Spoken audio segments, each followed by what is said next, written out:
Hello, it's been a while. I'm back. It's time for SmackDown. It's time for Clash at the Castle. This is Big E from the new day. Give me that Hull Yeah. Give it to me. I need it.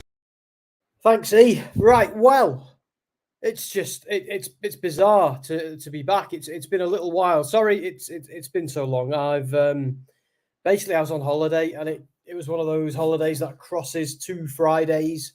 So like, we went on a Saturday and we came back on a Saturday. So I needed the Friday night before to kind of rest and blah blah blah. So we're up early. But yeah, I'm back. Don't think I'm going anywhere for a little while. We were hoping to be at Clash at the Castle tomorrow night, but we're not there. It's a good job because I've been insanely busy anyway, and I probably wouldn't have had time. It might have been a huge waste of money, sadly, in the end if I'd gone. But we're here now, and WWE is back in the UK. I'm very excited. It's just great to have them back in Britain, back doing a major pay-per-view. I know the venue they're at is quite small. It's not, compared to the last Clash at the Castle. This is a very small venue. But who cares? It's exciting. You know, I've got some thoughts about the PLE happening tomorrow night or the pay-per-view, whatever you want to call it. There's been a lot of controversy about it being too overpriced, and I think a lot of those criticisms are objectively fair. But it is what it is. It looks like they've still got a good house. Naomi's out dressed as a unicorn by the looks of things, or a narville. I don't know. And Bailey is out dressed as somebody from the Matrix. Awesome. Right. Who we got in the comments? Mark is saying, on the Clash at the Castle pre-show, Cole asked AJ Styles, what would you do if you say I quit versus Cody Rhodes? Fans enchanted TNA, TNA. Oh, right. I see. I haven't watched that yet. Do you know what? I was actually going to watch that tomorrow, hopefully. I'm still hoping I'm going to be watching the show because I've been insanely busy this past week, and it doesn't seem there doesn't seem to be any signs of that letting up yet. But hopefully I'll get to watch it tomorrow night, even if it's not live. So Chris is saying Bailey's birthday is tomorrow, so she's not losing. This is WWE, dude. God knows what they're going to do. But yeah, you know, she's a baby face. She's defending against Piper Niven in Scotland. And so, yeah, I think McIntyre's winning tomorrow. I'll get into that in a minute. But I think Piper's losing. I don't think you can have both the hometown guys winning. Drew's obviously the bigger star. Sorry, each is. And I don't see Bailey's title reign coming to an end yet. I don't know about you. I think if anybody's set to lose the championship tomorrow, it's Damian Priest. Let's just quickly get to some of these comments. She's being readied for Nia. Yeah, I reckon so. Daniel's in. Hi, Daniel. Isn't it nice that we can do this at 7 p.m. our time, not at 1 a.m.? Norma saying, hi, Sam. I got the right time this time. I know it must be getting confusing for you guys because obviously you're used to having it on at a certain time every year. Well, every pay-per-view. And then like the past couple of years, there've been so much more international stuff. So it must be kind of unpredictable, really, because let's not forget, we've got another one in Europe coming up with the German show. So like, it's great for me.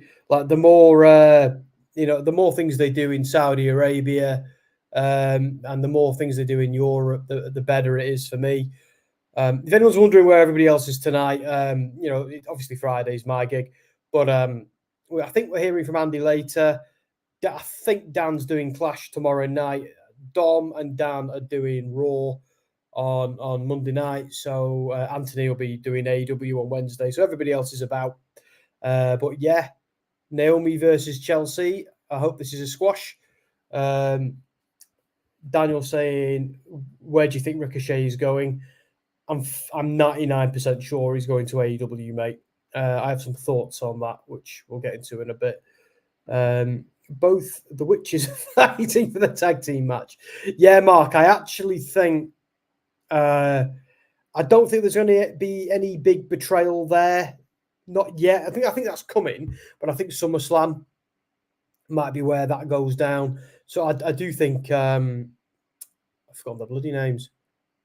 Bianca and Cargill are retaining. So that's just, yeah. If I was a betting man. 3 matches with Scottish wrestlers. Drew is the only title change that makes sense. Oh, of course, I forgot that Isla and they call it Alba Fire now, don't they? They've got rid of Kaylee Ray. That's not her name anymore, so it's now Isla. I think it used to these NXT names, but yeah, I don't know if they're winning because they're heels as well. Like I feel all the Scottish people participating in Clash are heels, and I know Drew's been a little bit more babyface like on Raw. You know, when he was actually nice to Sheamus, and they kind of squashed their silly little beef. So that was kind of nice. And Drew might be somewhat of a heel with the crowd next to Priest, who's also a heel. So I know Priest has been behaving a little bit more honorably recently and not letting his Finn Balor do beatdowns on people. So we'll see what happens, but my money's on Balor betraying and Liv Morgan somehow costing Priest a match, and Drew and Priest being the feud going into SummerSlam or Money in the Bank or wherever else. So Daniel is saying the Euro's start in an hour. I might watch the England matches, Daniel. I might, but our fans' behaviour in Germany has not endeared me to them. So yesterday I was actively rooting for England to lose, and I don't know if I've softened my position yet. But I'm not going to lie, mate, I'm not a big football guy, so it kind of just blows by me in a way. So I don't know if I'll be watching them or not. Oh, Daniel is in. This is a first, Daniel. Kit says hello. If nobody knows, Kit is my nephew who I've just had dinner with. And I've been chatting to him all evening. So Daniel, if you're still in, hello, this is nice. Join me more often. Get into wrestling. Let's do it. It'll be fun. Norma saying, good excuse to start drinking beer at 1 p.m. Oh, what you mean me when I do my late streams? Oh, mate, if you think I only start when the stream begins, you're wrong. It's how I stay awake. A couple of vodka Red Bulls. But no, it is nice to do a stream and have a beer. The only reason I'm not doing it right now is because I might go to the pub after this, and I might have a few tomorrow. I don't know, but I'm not doing it tonight. I can't be bothered today. Naomi wins, yeah, I reckon so. Dan will be watching the Euros. Oh yeah, Dan's a big football guy. He'll be all over it. Andy's doing a stream tonight. Yeah, I think he's doing it quite late. I don't know if I'll be tucked up in bed by then, but we'll see. Fire and Desire. Let's just call them that. Wasn't somebody else called that though? I think WWE have used that one before. Have they not? Or have TNA used it? Somebody's used that. I wonder what Rhea's reaction will be to Dom and Liv. All I know, mate, is when Rhea is returned, Liv's probably going to get killed. So I think she's on borrowed time. I can't have Drew lost twice at Clash at the Castle, but this is WWE. See, like that could be a gimmick in and of itself. That Drew losing at Clash, just always losing in front of the UK audience, might be just part of the story. But he won at Mania, and that was a really good story because him and Seth kind of acknowledged each other afterwards, and that was kind of nice. But see, I do think for storyline reasons, Priest needs to lose it because Priest then needs to move on, maybe in feud with Balor. And let's be honest, the money feud for Drew doesn't need to be for a title, and that's against CM Punk. And and if they are brewing between Punk and McIntyre at SummerSlam, they've got to start spinning the wheels to that now. And let's be honest, that's going to sell itself. That's a hell of a story. Even I'm into it. I've had some views on Punk in the past, and I still have them. It doesn't mean I don't like him as a wrestler. I've been a CM Punk fan ever since his Ring of Honor days, and I want to see him do well. I just, I have some questions about the man himself. But as a wrestler, I'm as invested in CM Punk versus Drew McIntyre as anybody else. Okay, I missed a few of these. England play on Sunday. If I'm about, I'll watch them, mate. But I think I've got a lot of work to do. Taylor's in. Well. Hiya, Taylor. We'll bring you back on soon enough in a future stream. I might need you to help me stay awake at some point. I'm all right at 7 o'clock, but I'll tell you what, next week, we'll see. 8 p.m. kickoff. Taylor says do both. Do what? Drink both, or Scotland loves Bailey. Oh, are they already chanting, hey, Bailey? I'll be having a few beers on Sunday for the England game. No, that might tempt me. Oh, yeah, Mandy Rose and Sonia. That was it. Fire and Desire was Mandy and Sonia. Of course it was. I knew I recognised it. They actually referred to Mandy Rose, didn't they, on Raw the other night. He said, I lost my tucky. This is Otis Dozovic said, I've lost my tucky. And not Dozovic, no one's called him that for a while, have they? And I lost my peach, his peach, referring to Mandy Rose and that ridiculous storyline where they were an item. But anyway. Oh, yeah, they're called the Unholy Union. I like it. When do you think Roman is going to come back? So, I don't know if this is going to happen, but if you want me to fantasy book, I'm fantasy booking Roman coming back and completely ignoring the bloodline. Completely ignoring them. Nothing to do with them.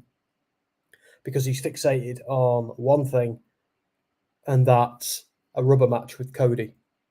To find out, without any BS, without any interference, who's the better man.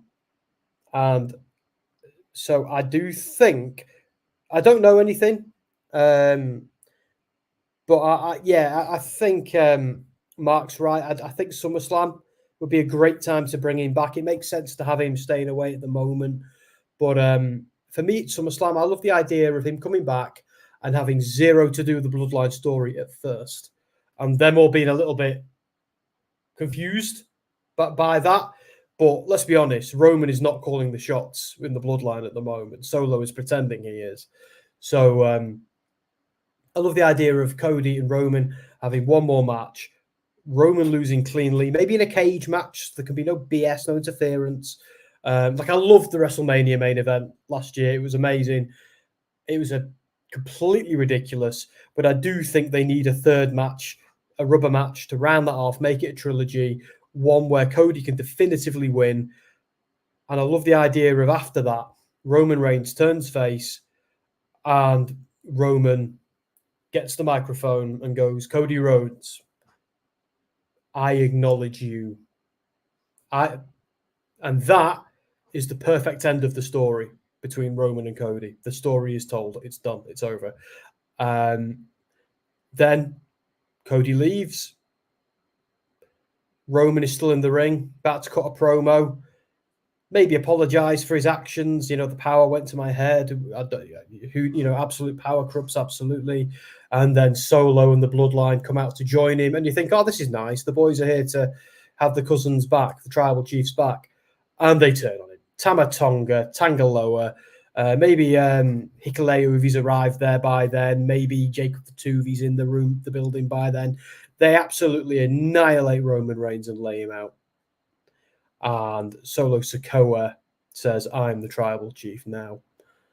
And you could, from there, you can then have a situation where one of the Usos maybe comes out to help Roman at one point, maybe Jimmy at first. And then you can have this push and pull between, is Jey Uso prepared to get back involved with his villainous twin brother and the cousin that's abused him psychologically for years. So you can have that story, but then eventually Jey does the right thing and runs out to defend his brother and his cousin against this new monstrous, out-of-control bloodline. And the Usos and Roman decide, do you know what? We created all of this. We need to put it down. We need to bring an end to it. And then you have this awesome, awesome melting pot, this awesome Civil War story where eventually, and I'm going to get to your comment here, Daniel, it turns out Solo hasn't been the mastermind of everything that's been going on here. He's been taking orders from The Rock all along. And as we head to WrestleMania, Cody Rhodes versus The Rock, it's time. That is me fantasy booking it. Now, look, You could argue, are they eventually going to push towards Cody versus The Rock? Yeah, maybe. But for me, I think Roman versus Rock was always the right story, just at the wrong time when they tried thrusting it on us last year.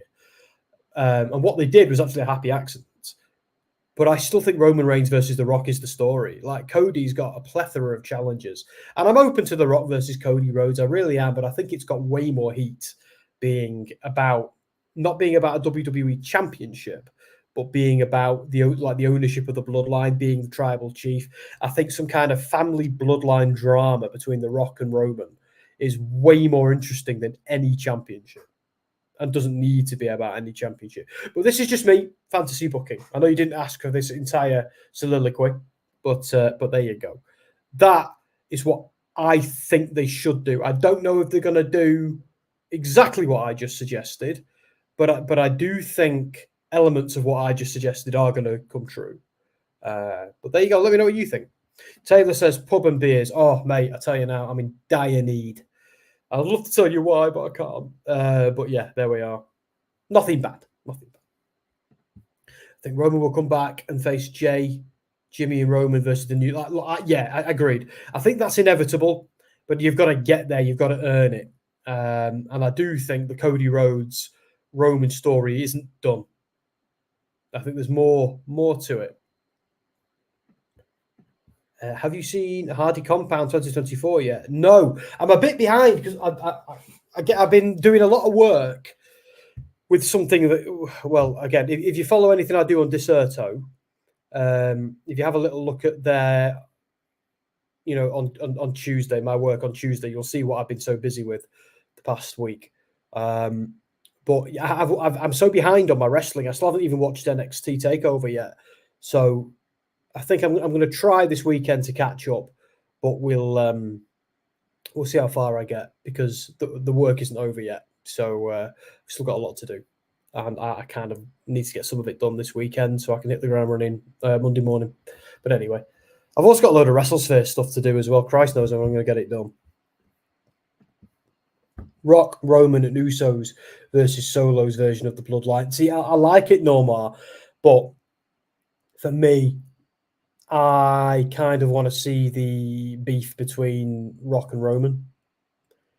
Like, when we all became the Cody Crybabies, it wasn't because we rejected that match. It's just we rejected that match at that time.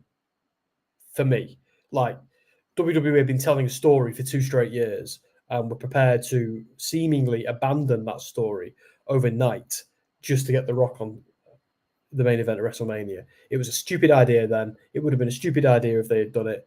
So, yeah. And Arun's in saying Baron Corbin would be a parody of other wrestlers every week on SmackDown. I kind of like that idea. I think Baron Corbin's great.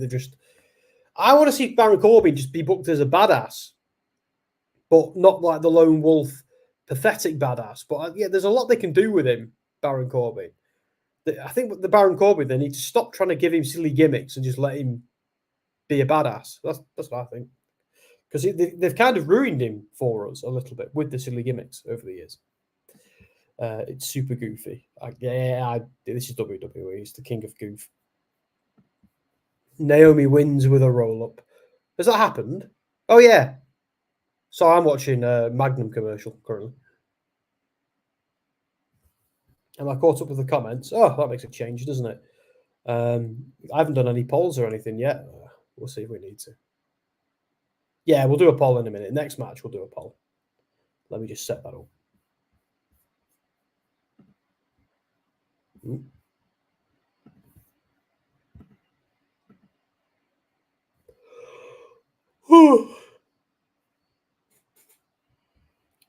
They've referenced Jeff in the compound match. What was this on TNA? I'm behind on TNA. I need to catch up. Yeah, I'm behind on NXT, TNA, and AEW. So I need to catch up with all 3. Oh. Rock and Roman can happen, but can end up with being real enemies that can form a faction and go after Solo. Yeah, they could do that. Like me, I'm a little bit more behind the The Rock being the secret mastermind to everything Solo's doing. But you could always have a situation where Solo then turns on The Rock and goes completely into business for himself. So there's plenty of options. There's plenty of things they can do. Oh, was this last night? Was this on TNA, Mark, last night? I know they've got their one of their monthly specials tonight, haven't they? Against All Odds, which is exciting. But I'm not going to lie. And I sound... Oh, Bray Wyatt. Oh, the reckoning is inevitable. You refused. All right, that was major. We just got some Uncle Howdy creepiness. That was more than we've ever got by the looks of things. The reckoning is inevitable. Yeah, so what was I saying? Yeah, so I'm just not into Matt Hardy in 2024. 20 years ago, I was a massive Matt Hardy, Team Extreme guy.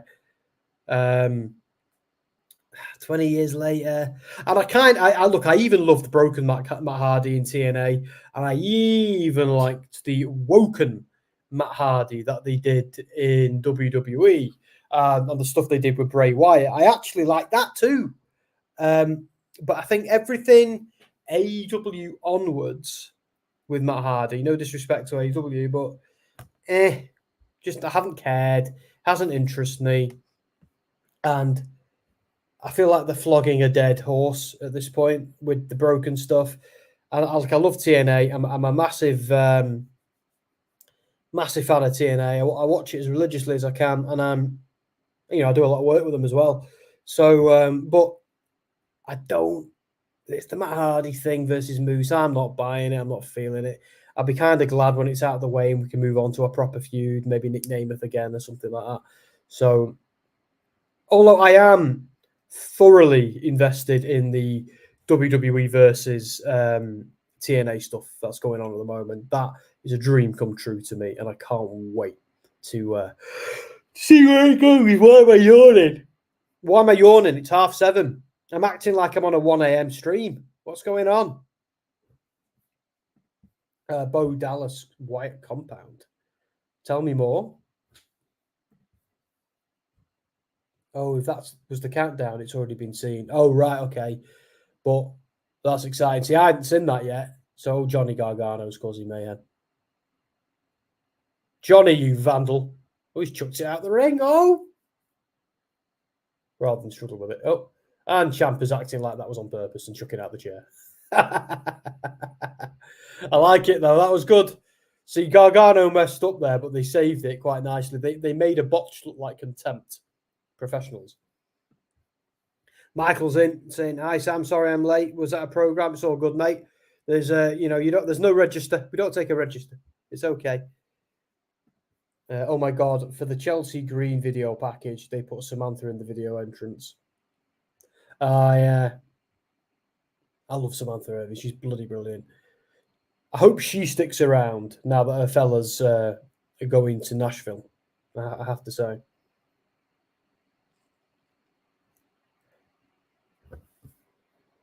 I'm waiting for Piper to turn on Chelsea Green. See, I think it's going to go the other way.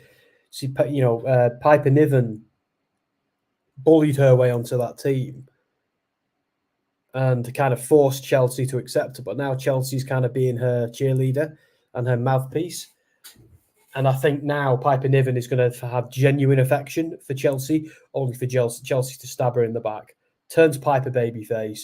I don't know, as you head into SummerSlam, maybe even WrestleMania, you have a bitchy Chelsea Green, heel, really good on the mic, versus a Piper Niven who's ready to destroy her and give Chelsea her comeuppance. That's what I think. That's just me. Do you know kind of what they did with Nia Jax and Alexa Bliss a few years ago? But they completely botched it because of WWE's the ham-fisted storytelling of the time from that era of WWE, where things have improved these days. So let's see what Triple H does with that story. Will Bo Dallas have a lake of reincarnation? I don't think so, mate. I think it depends if they are using any of the broken Matt Hardy stuff in with what they do with Uncle Howdy. You might know more than me because I'm a bit behind, but I'm I'm of the view that the broken stuff can now stay in TNA, and I don't think the Uncle Howdy story needs anything to do with the Hardys personally. I think it worked for that particular feud between Wyatt and Matt Hardy before they became the Deleters of Worlds. I thought that was great, but I don't think they should go back. And let's be honest, that's what caused the Fiend to exist. Let's not forget. Bray Wyatt falls into the lake of reincarnation, comes out a changed man, a much better man, turns face. You know, they're the Deleters of Worlds together. They do quite well. They win the titles. I think Bray even hugs Jeff Hardy at one point, which was pretty cool. And then I love the idea that, you know, when Bray went away and then Bray came back, he had this all the evil, all the badness was inside him trying to escape, and that was the Fiend. And I thought that all was Bray just pretending. Was it mind games on his opponents? Either way, it's good storytelling, and I kind of liked it. I know not everyone is a fan of that sort of story, but I am. And you know, me and Dom like our hokey stuff, don't we, in wrestling, so it's okay. And my dog's kicking off because my wife's home. I think with me, it all stems from being a kid, right, watching wrestling. The stuff that captivated me the most and made me a lifelong fan was hearing about Kane and the funeral parlor, and Kane coming out and ripping off the Hell in a Cell door. You know, like that that was terrifying when I was a kid watching that on TV. Not scary in the sense that I was, but it was captivating to watch that live. You know, you sat in front of your TV in the 90s and that happens. It's yeah, it was amazing. And then there's the stuff with like Sting, you know, repelling down, should I say, from the rafters and just killing the LWO. You know, Vampiro dropping blood on people, all that sort of stuff. Hello. And so that, I think that's why I'm into the hokey stuff. It's just ingrained into me. Jess, if you make a cup of tea, I'll have one. Thank you.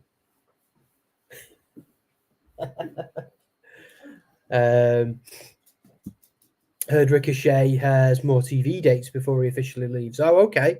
That would make sense because they can't just like have Bron Breakker kill him.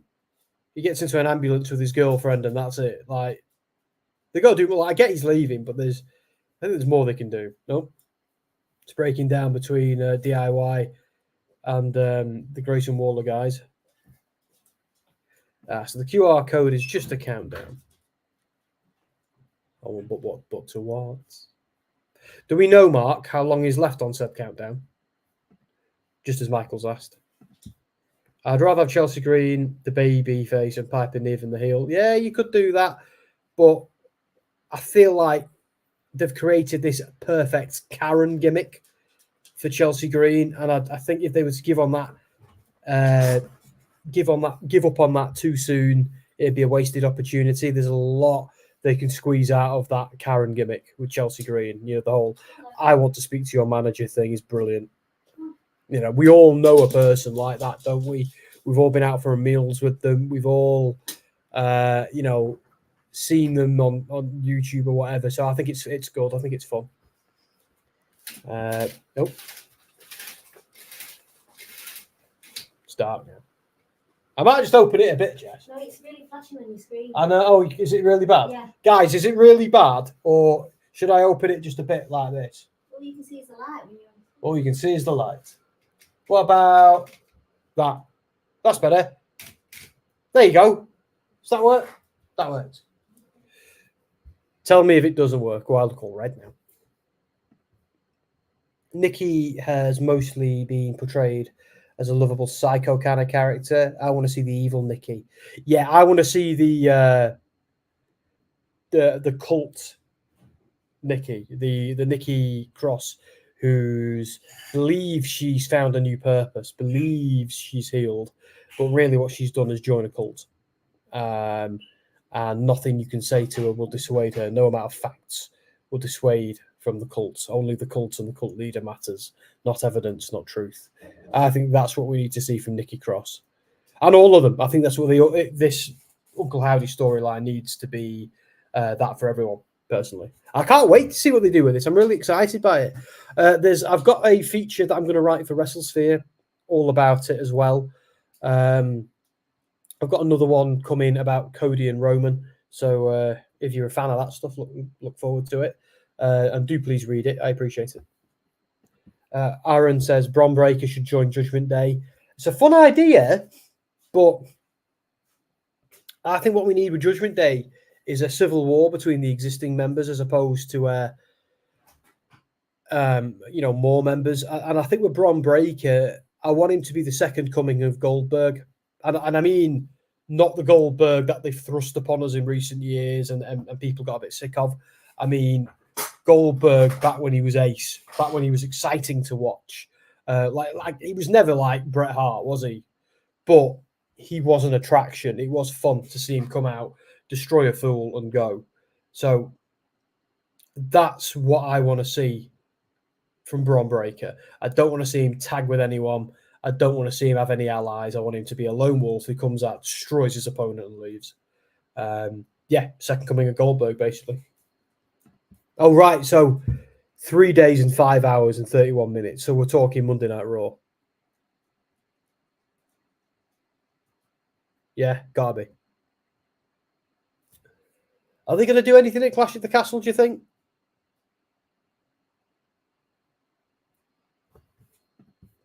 SmackDown's not live where I am right now, but it's okay. I'm going to watch it with you guys tonight because tonight's TNA. Oh, yeah, good point. See, I'm not going to stay up for TNA because I'll be exhausted. But I might try and watch it tomorrow or Sunday, or I don't know. There's so much bloody wrestling for me to catch up on. I've got like 3 pay-per-views to catch up on.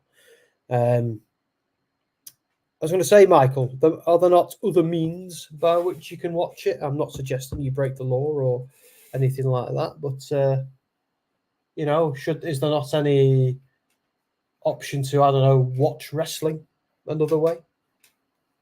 Why are these? Great. That's better. I can see more now. I've broken one of my blinds, but oh well, I'll fix it later.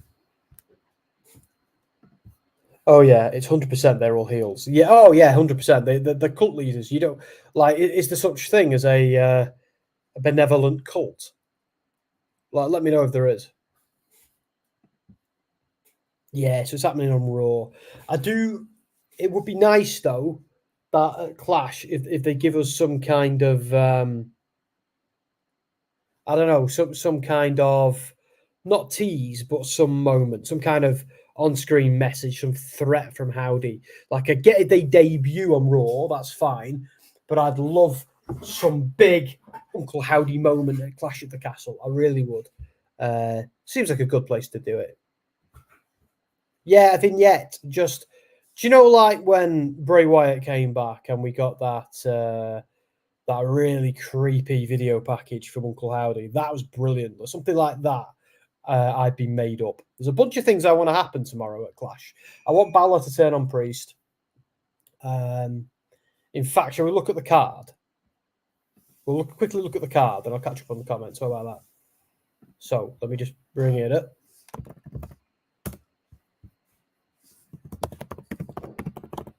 Clash at the Castle, Scotland. Nice. Right. So looking at the card. So Bayley versus Piper Niven. I want Bayley to retain and to finally acknowledge the crowd singing the song. I want Sami Zayn to retain. And I want this to be the time Otis finally plants Chad Gable. I want Cody to retain over AJ Styles. But I don't know where you go from there. But come on, I don't know if they're ready for Cody to lose. I think Bianca and Jade should retain. But maybe we get the first hints of dissension between them. And when it comes to Damian Priest and Drew McIntyre, so they're barred from ringside, aren't they? Singles match. Judgment Day, Finn Balor, JD, and McDonough are barred from ringside. Oh, I thought that stipulation was lost. Okay, fair enough. Yeah, well, I want Balor to cost Priest, basically. Anything else? Yeah, I want Uncle Howdy to show up in some form. Trying to think, is there anything? I feel like there's something I'm missing. Yeah, maybe that's it. Oh, thank you. I thought you were going to use the Cardiff mug from the last Clash at the Castle.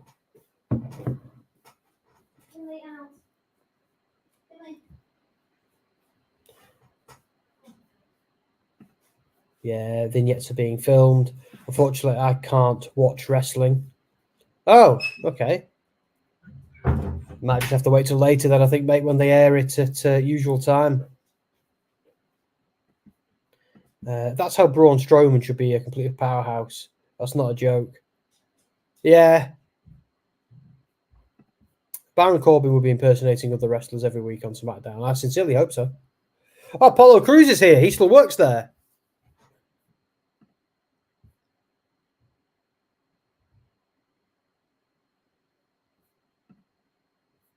Okay.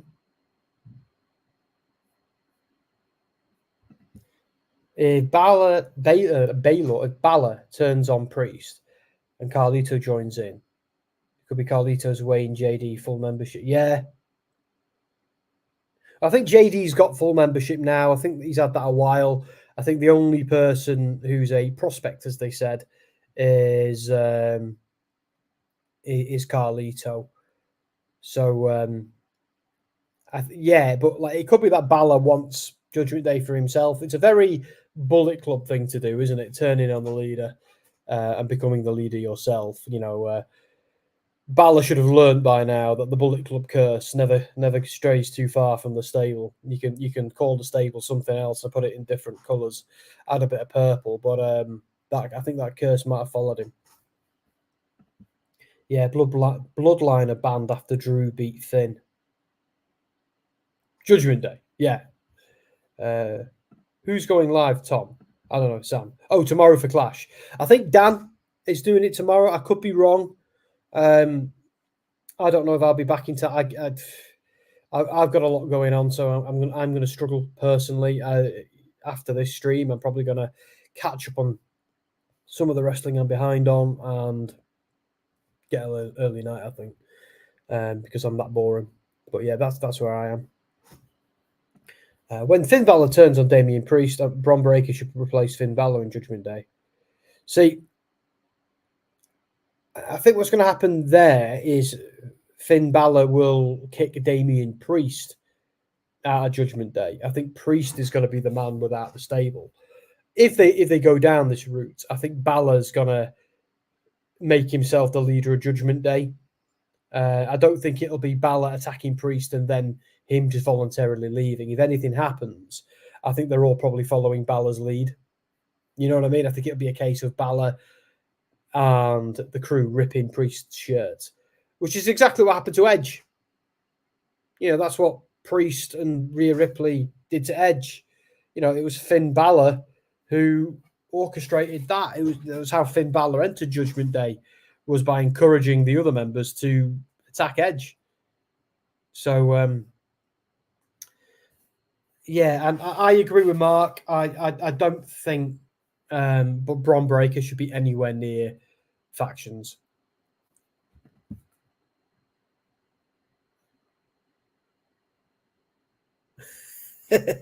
Well, fair enough. If me personally, I think he should be a solo act. I think someone like him doesn't benefit from having a team around him. It's all about him being a big badass.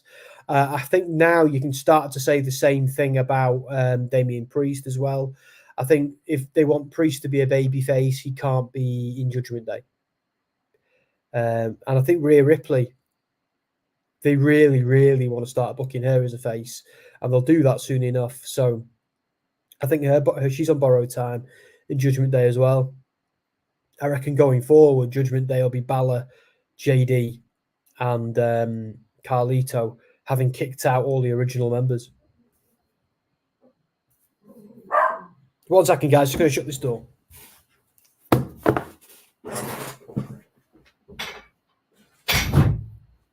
we go.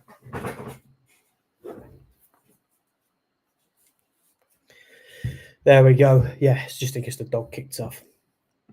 Yeah, Braun is so out of control. Hard to imagine him working with anyone as faction. Yeah, I think Braun Breaker's story is he doesn't work well with others. I think that needs to be it. And I think I love the idea that they could try and recruit him and then he just kills them all. That might be fun. Like Judgment Day, then he could feud with them, but that'd make him somewhat of a de facto baby face with him beating up a stable of heels. But they could just be cannon fodder to him. But then again, then you bury Judgment Day. So it's yeah. I keep coming back to the idea that no, don't have Braun near anybody else unless he's going to beat the ever living crap out of them. That's my take on it. Michael says, it's been a while since I asked you, any new games you can tease? I can't say anything, Michael.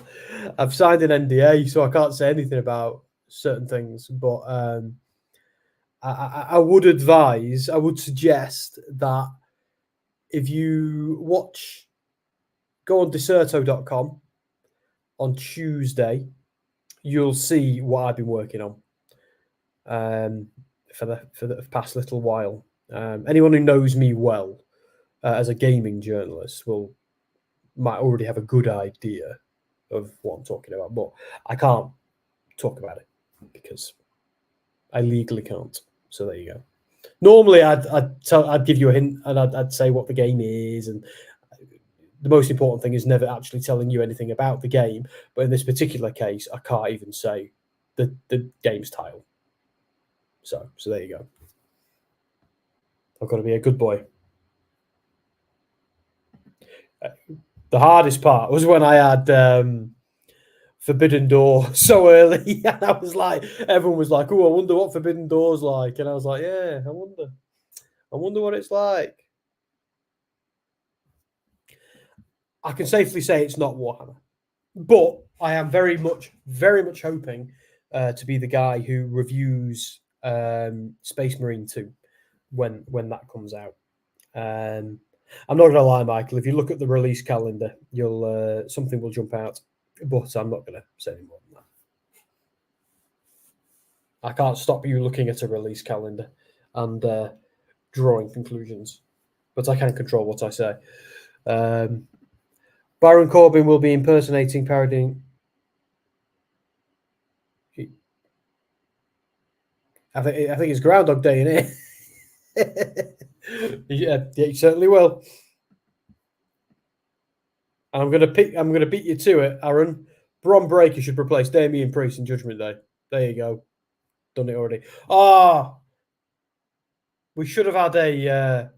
I didn't do a poll, did I? Let's be honest. Apollo Crews is about to lose this match. So. Right. We'll do a quick poll.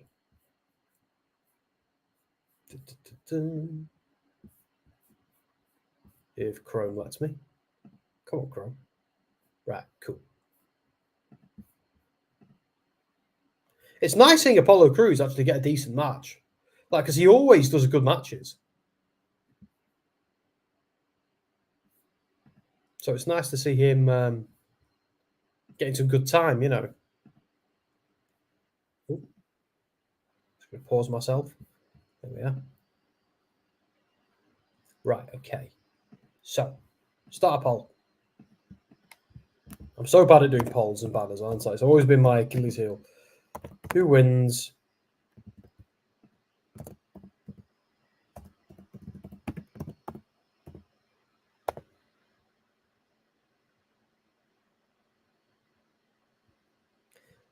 Apollo or Santos?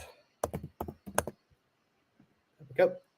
We have a poll. Watch the match end in the next 30 seconds now. We'll have a quick banner, which I'm then going to forget and leave on for the rest of the show.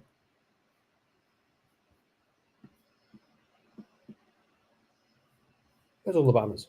God damn. Dom's turned them all into Uncle Howdy things.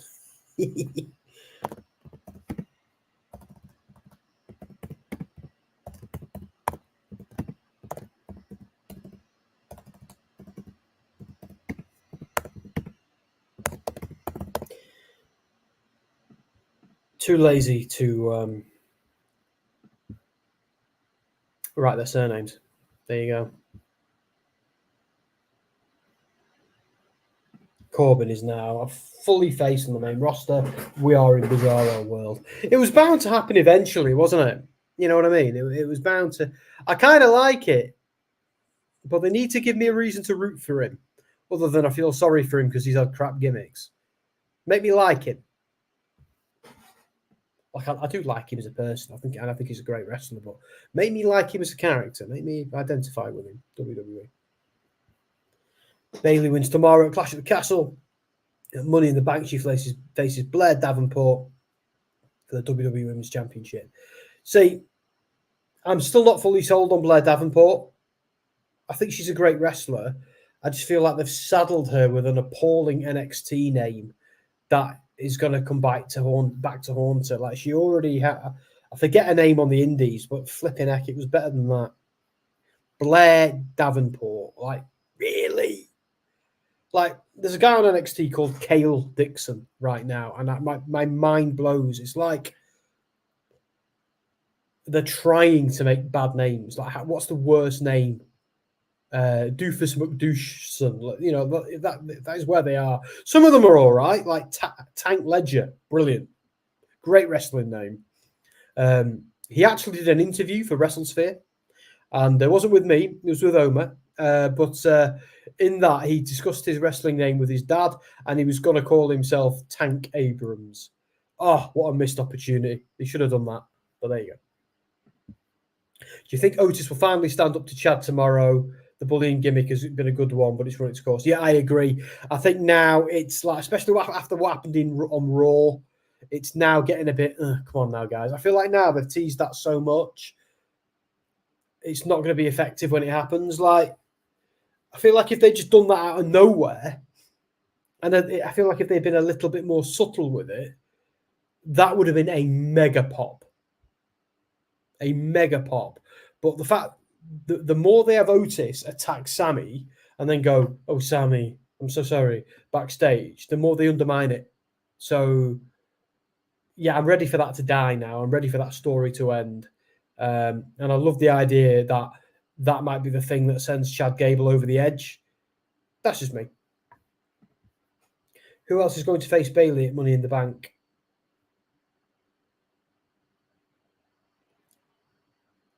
Chelsea Green. Oh, right. Who else is going to face Bayley at Money in the Bank? Is it Chelsea Green? Yeah, maybe. I don't know, you know. I haven't really thought about this. I do kind of like the idea. Could they do something with Damage Control, maybe? But yeah, it's Money in the Bank, so we are going to have Raw and SmackDown guys in there. I do like the idea of a do-over or of Io Sky being in there. Ghost from Bayley's past. Oh, are we getting some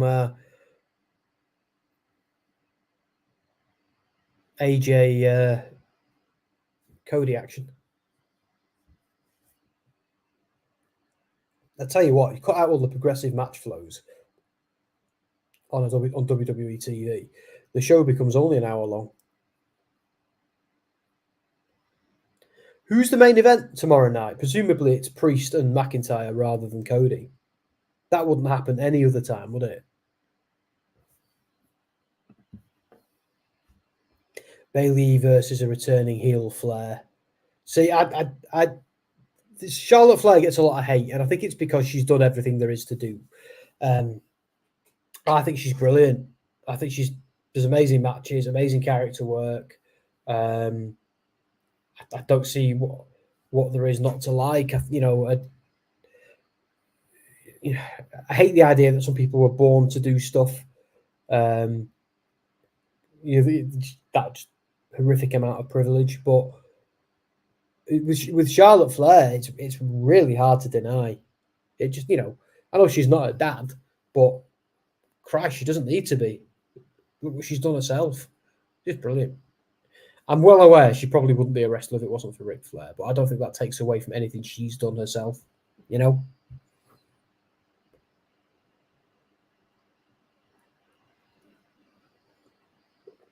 Oh, yeah. I don't want to see Bayley versus Charlotte Flair anymore. Have we seen it many times before? I can't remember. I agree. And Miss Charlotte. Yeah, I think WWE is a better place for having her. It sucks that she's injured at the moment. I want her to get better. Yeah, I think WWE without Charlotte Flair is a worse place. I can't wait to see what she does when she comes back, as long as it's good. I kind of liked it when she went to NXT and challenged Rhea Ripley for the NXT Championship. I thought that, and then they paid that off again a couple of years later on the main roster. That was great. I know everybody is a little bit down on the three-way match between her, Ronda, and Becky Lynch, and that's because Charlotte shouldn't have been in that match. That's the story. There should have been Charlotte didn't make it to the match, or didn't qualify for it for whatever reason, and you could have then built a storyline out of that. She's pissed off that she wasn't in the match. That's the problem sometimes with wrestling, and AEW are very guilty of this. Is they book a three-way match rather than just telling a decent story between three wrestlers. Like, sure, the occasional three-way match is great, but can be very exciting. But it's sometimes one ingredient too many. Maybe just alternate the singles matches and to tell that story. That's just me. Oh, here we are in Glasgow. Yeah, I'm a bit disappointed I'm not in the city. A bit disappointed it's raining. Well, it is Scotland. Yeah, a bit disappointed I'm not there. But the good news is, boys and girls, WWE announced a UK tour for later this year with dates in Liverpool, Manchester, Newcastle, Cardiff again, of all places. So that's really exciting. And I tell you now, I swear on all that is holy, I'm going to be at one of them shows. And I'm probably going to be at the one I was at last time, which is the Liverpool show, because I think Manchester might be closer, but the Liverpool, the venue we went to in Liverpool, I think they've got a new name now. Mark will know more than me. But that was awesome. That was a brilliant show. Our main event in that show was Cody Rhodes versus Finn Balor in a street fight, right in front of us. And I remember just thinking, this is a house show. And I'm seeing this match, and it was brilliant. Loads of Bullet Club throwbacks as well. One point, Balor tried to sweeten Cody, and Cody didn't fall for it. But no, it was great. It was just bloody brilliant. I mean, obviously, my wife's a big Finn Balor fan. She's a big Cody fan as well, so she loved it. Brought my brother along. He enjoyed it. Yeah, it was a great night. I can't wait to do that again. Charlotte used to get her name into the business. Used her name to get into the business, but her ability and talent made her into a superstar in her own right. I agree 100%. I think that's exactly what happened. Look at Cody Rhodes. Same with Cody Rhodes. Cody got into the business because his dad was Dusty Rhodes. But, I mean, he's the perfect babyface. He's for this generation, for right now, this iteration of WWE, he is the right man to hold that belt and be where we are. And he was the right man to end the storyline of the former right man. Although the storyline is there, Roman was never the right guy in kayfabe or in real life. WWE tried and tried and tried to make Roman a top babyface. The crowd kept rejecting him. Obviously, we all felt immensely supportive of him when we discovered he had leukemia. And that changed matters, because obviously that's more important than the pantomime that is wrestling. But then when Roman came back and attacked Bray Wyatt and Braun Strowman and took the belt off Bray and began his reign, then at WrestleMania, he took the other belt off Brock, unified them. What a story. Like, the Roman Reigns story is one of the best. Yeah, I think the Sami Zayn and the Jey Uso stuff really helped. So many great matches, so many great challenges. Like, yes, was it a bit formulaic at times? Yeah, it definitely was. But it never failed to entertain me. I got a little bit sick of it by the end. I could not have stomached another year of it. The time was right to take it off him. I think I love everything they've done with the Cody and the Roman story. I think it's been great. I think Cody needs to have a very long title reign. to be worthy of Roman. But do you know what the most exciting thing is about Roman Reigns? If they do what I fantasy booked earlier, and Cody and Roman comes back as a babyface, with the crowd chanting "We want Roman," they might finally have the thing they've wanted all along: a babyface Roman Reigns over with the crowd and accepted as a top face. They might actually have that, and the route to getting there was us appreciating him by, first of all, him going away, and by him having that legendary title reign. I think when Roman comes back, only then, about 5 years too late, maybe 6 or 7 years too late, only then will we have the thing Vince McMahon really wanted us to accept. There's some irony in there. There's some poetic justice in there. There's some information about patience in there. But for me, it's all about, that's how you do wrestling. That's how you do it. You know, The Rock, remember Rocky Die? He went away, came back, cut his hair, put on a pair of shades, started being rude to people, and called himself The Rock. And the rest is history, isn't it? Had a legendary feud with Stone Cold Steve Austin. There was nobody more I wanted to see get his ass kicked in the 90s than The Rock. And once he had his ass kicked, and once we were meant to be cheering him, there's no one I cheered harder for. Like, if only WWE would learn that lesson and apply it more often. Because same thing with Roman Reigns. Charlotte is currently doing a horror movie. Oh, cool. We'll have to check that out when it's out. Who do you think Grace's... Oh, Jordan Grace's Open Challenge might be tonight on TNA. I think Tatum Paxley. See, I'm not sure, but I can't wait to see. See, I think it could be Roxanne Perez. But yeah, they are doing some... Didn't Tatum Paxley run off with a belt? I'm very behind. I need to catch up. Again, guys, I still need to watch the NXT pay-per-view from the other day, so I am a bit behind, so forgive me if I don't know. I'm not fully au fait with what's going on in NXT and TNA. Plenty of famous wrestlers' offspring have broke into the business and failed. That's a really good point. Yeah, it is not. You don't just become a successful wrestler because your mum or dad was a successful wrestler these days. And actually, you never did. You know, you've got to have it, don't you? Cody Rhodes had it from day one. His brother as well. You know, Dustin was never going to be the Roman Reigns or the Cody Rhodes, but he didn't need to be. You know, his own path has been good enough. Goldust is legendary. Yo, Gimme A Hull Yeah, fam.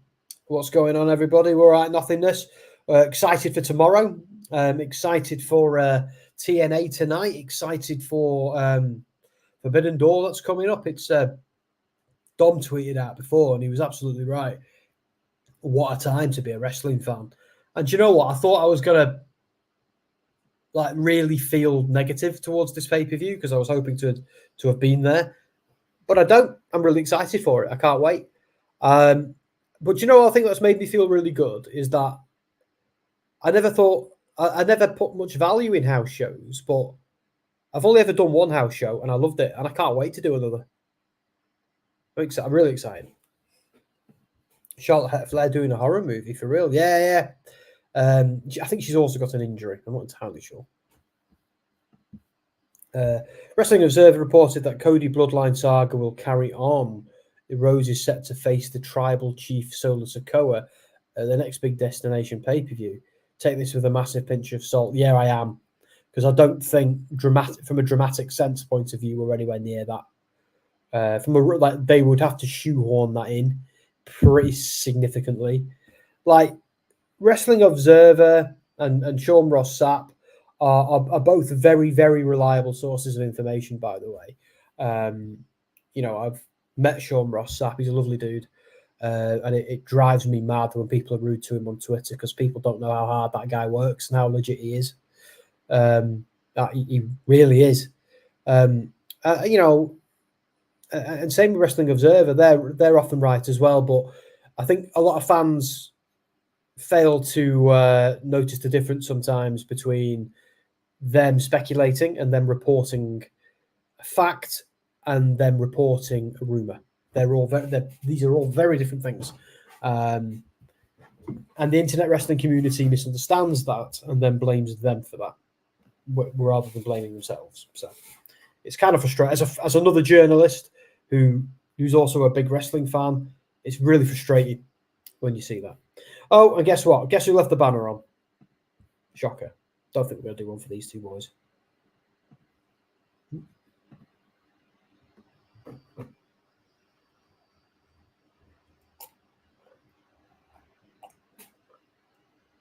Oh, yeah. Next biggest. So WrestleMania is SummerSlam. Yeah, I don't see it. I think Roman Reigns comes back.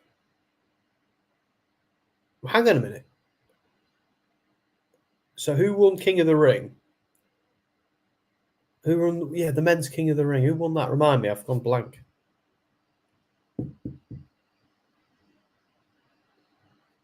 Wasn't LA Knight, was it?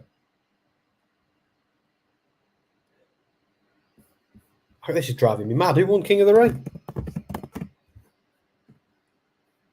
Wikipedia it. Driving me insane. Gunther. Thank you. Yeah, so presumably, Gunther versus McIntyre, SummerSlam. If McIntyre wins tomorrow night, which I reckon he is, there you go. There it is. So is he going to take on Finn Balor at Money in the Bank, perhaps? We'll see. Yeah, because I think Gunther's going after whoever's got the big gold belt, which does free up Cody. Does free up Cody to do the Roman Reigns match. If they do what I think they're going to do, or what I would do. But again, just speculation. I don't know anything. All I'm doing is trying to read the tea leaves. I might be getting nothing back. Gunther is aiming for Damien, I want to say. It depends if Damien retains tomorrow night, mate. Because I'm not so sure. He's facing a very angry Scotsman with the crowd behind him. And there's nothing more frightening than an angry Glaswegian. Let me tell you that. He's from Ayrshire, though, isn't he, McIntyre?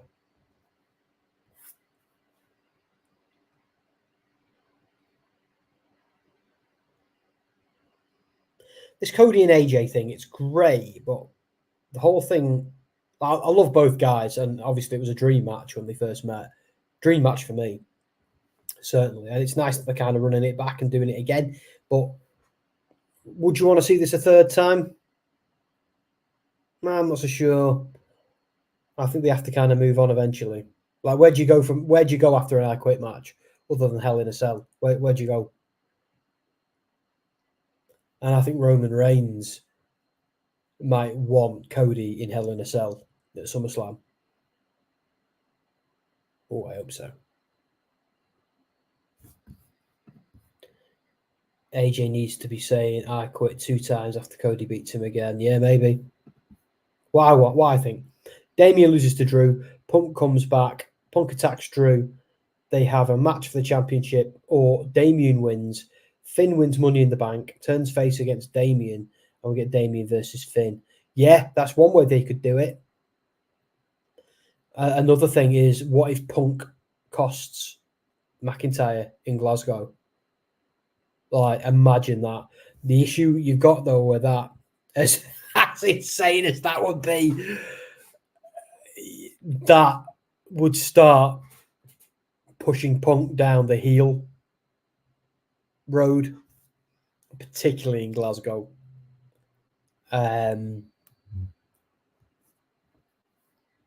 So I don't know. Do we know if where's Misfit when I need him? So do we know if Punk has Punk been on any of the pre-show stuff, any of the kickoff stuff, press conferences? Do we know if he's in Glasgow? Is Phil Brooks in the country? Is what I want to know.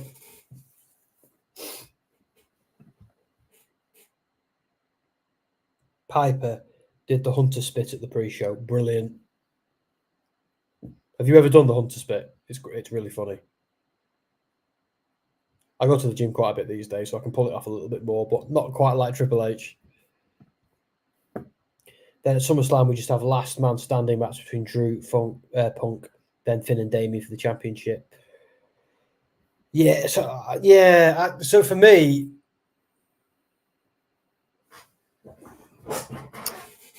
yeah, I think McIntyre beats Priest because Finn Balor and Judgment Day turn on him. I don't know why, but something's brewing, isn't it? We know something is brewing between like the whole Dominic Liv thing, and Dominic, like is Balor. Like, is Balor trying to get Liv Morgan in Judgment Day to replace Rhea? Let's not forget with AJ and Finn, before they had their own feud a little while ago, AJ and Finn and Liv Morgan were like a mini stable, a bit Bullet Clubby. So I reckon Priest loses to McIntyre.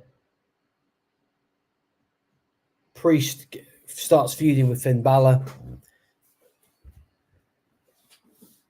McIntyre goes on to feud with Punk. But then you've got to have a situation where he faces Gunther at SummerSlam. And you've got to try and find a way to factor Punk into that. And who's the face? Obviously, McIntyre's the face in that situation, isn't he? So, even though he's not right now. Oh, Bloodline.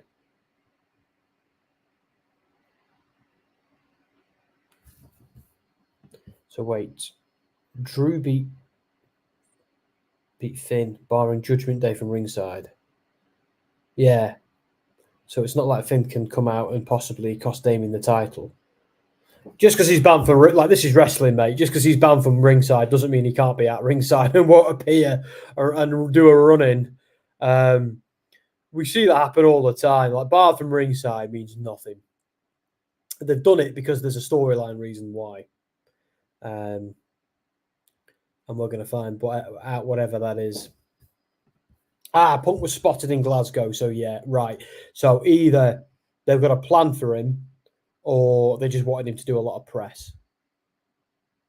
Both are, perfectly valid reasons as to why he'd be there. Punk was spotted in Glasgow. Yeah, that's a problem for Drew. Yeah, I think he'll factor in somehow. Like, if they stick him on commentary, like, you'd think McIntyre's learned his lesson, though, wouldn't you? After what happened at Mania. E-Wrestling News had an article today saying Punk was spotted in the hotel. WWE has for their wrestlers today. Right, there you go. Yeah. I remember when we went to Mania, the hotel we stayed in, there were lots of cool people there. So Ariel Helwani was there. All the guys from Progress were there. It was pretty cool. Another ad break. Get a load of ad breaks tonight. I'm just going to kill that poll because we haven't had a match in 1,000 years, have we?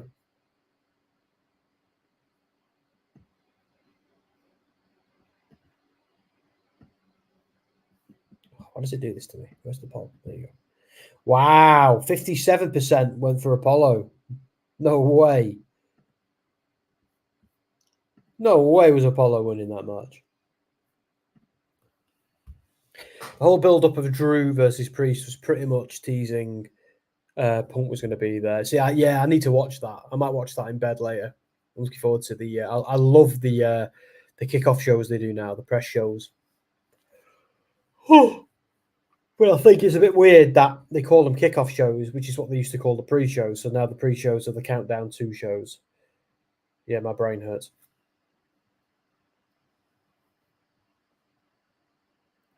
Oh, all the ads. So watching WWE live's a nightmare, isn't it? It's all right when you're streaming. Santos was winning. He got Humberto, Angel, and Electra. Apollo was not winning. Yeah, I thought it was a bit weird. Obviously, Santos did win, didn't he? In the end, just a weird that 57%. So just over half of you went for Apollo Crews. Not in a million years. Oh, there it is. There's the hydro in Glasgow.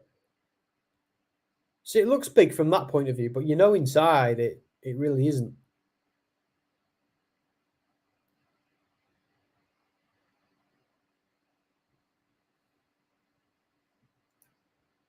It looks like just like the sort of venue they'd have for an episode of SmackDown or Raw, doesn't it? Really.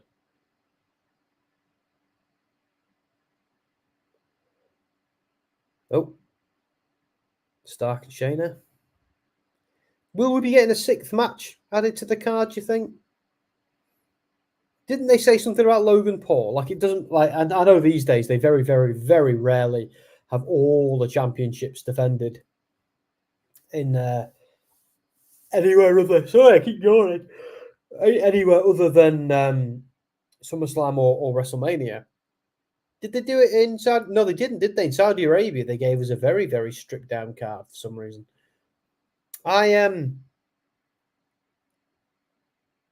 Yeah, I do wonder if we're going to see Logan. Like, if he was on TV tonight on SmackDown, we would have seen him. And I mean, he's just been interviewing. We won't say his name, but he's just done an interview, hasn't he? A pretty high profile one. So it's unlikely. Yeah, I don't think we're seeing the United States Championship defended tomorrow night. And to be fair, it's in Europe, so we probably don't really need to. No disrespect to it. But saying that, they've done it on other European pay-per-views. But I don't know. Here she is, Tiffy time. What is that guy? See that kid? He's doing it again. Here's Nia.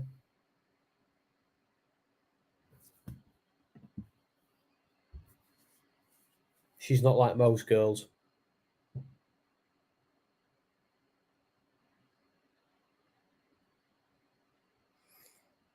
We'll do a poll for this one, shall we?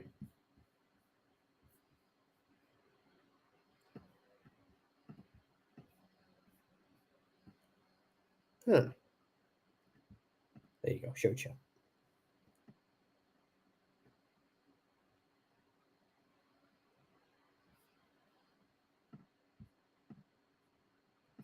Right, okay. Who wins?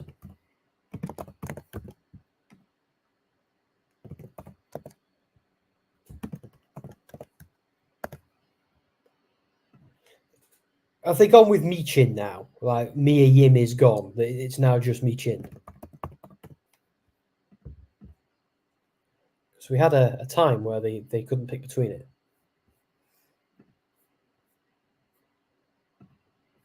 Okay, let's do a banner, which I'll forget about.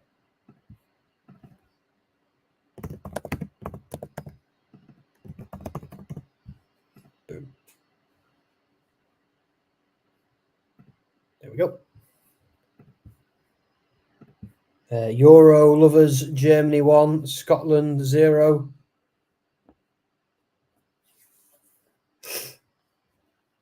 I was going to say, I can't imagine Scotland come out of that one doing very well. Again, I'm not a big football guy, but I know Germany are the more deadly team. Scotland get the wrestling though this weekend, so Scotland can have something. You have to figure Orton wants one more title run before he retires. Wonder how they'll work him in. Doesn't he break a record as well if he gets one more? Is he tied with Cena to beat Ric Flair? Or is he one behind Cena? Something's going on there. See, if Misfit was here, he'd know all this. Just have Randy fight Cody. Student is now the teacher kind of fight. See, part of me doesn't want to see it. I don't know. I think as good as it'd be, I kind of like it when there's some heat, you know? That's just me. I just feel like there's better opponents for Cody. Well, that was short and sweet.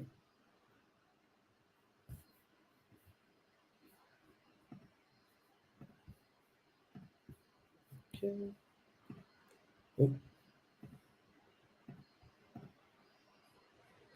Will the Nexus ever return? I wouldn't count on it. Like, let's be honest, half of the members are either on commentary in AEW or elsewhere. So,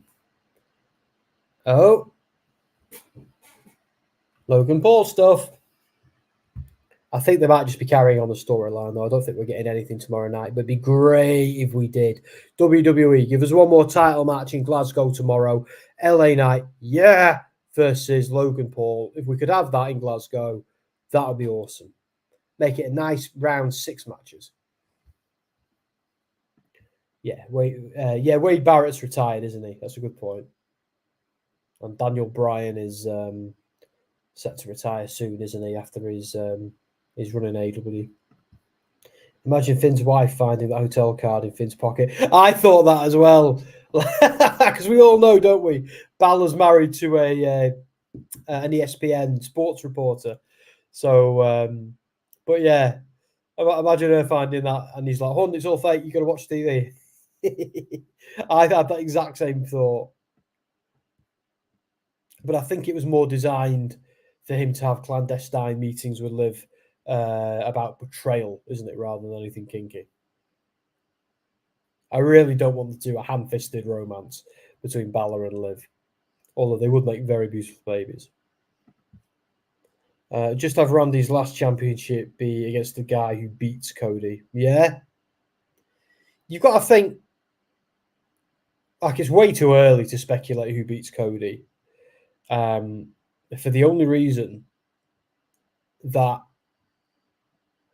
if they were to take the title off Cody quickly, it wouldn't just bury Cody.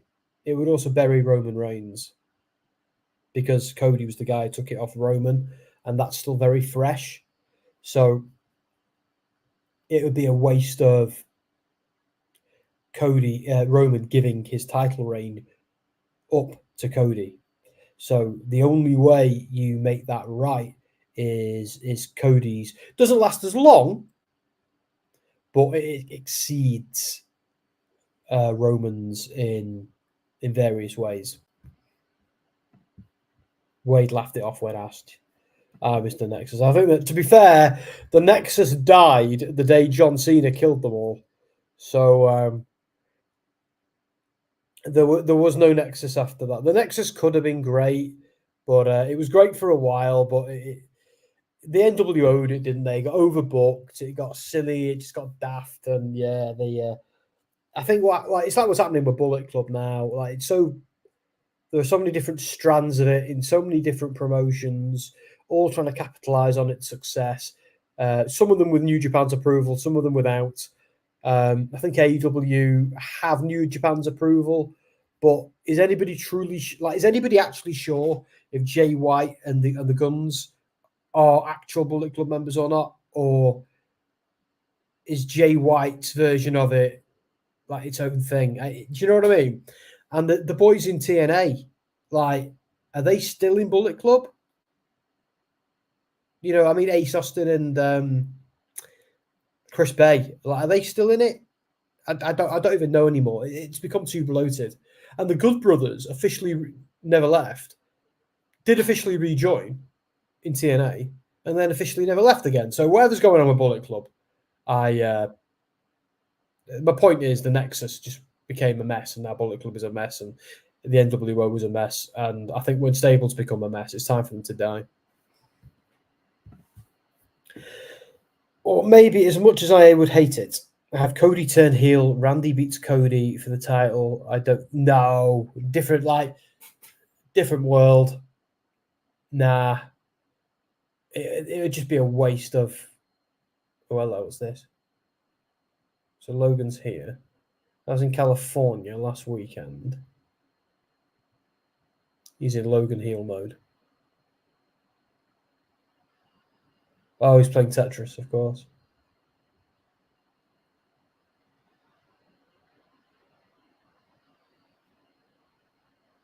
I tell you what, he got beat. He's He's a man of many talents, isn't he? No one can say he doesn't put in the graft. Cody needs to do what Roman was lacking in his title run, not cheating in every match. Well, that's what. Yeah, heels cheat, baby faces don't. Like Roman, me and Anthony discussed this. Like Roman would kind of. Why are all Logan Paul's friends under 4 foot tall? What is going on? Anyway, like Roman would kind of have the same match every time, but I never got truly sick of it. I always thought it was fun. Oh, this is funny. Is LA Knight in Logan's pool? That's brilliant. He's got a drink and everything. Hey, I gotta take this.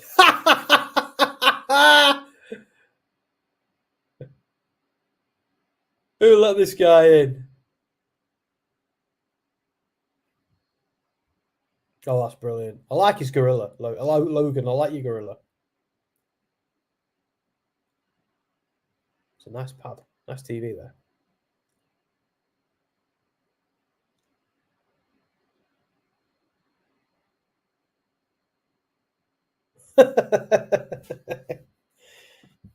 Next to me died when Wade couldn't win the title. Yeah, me too.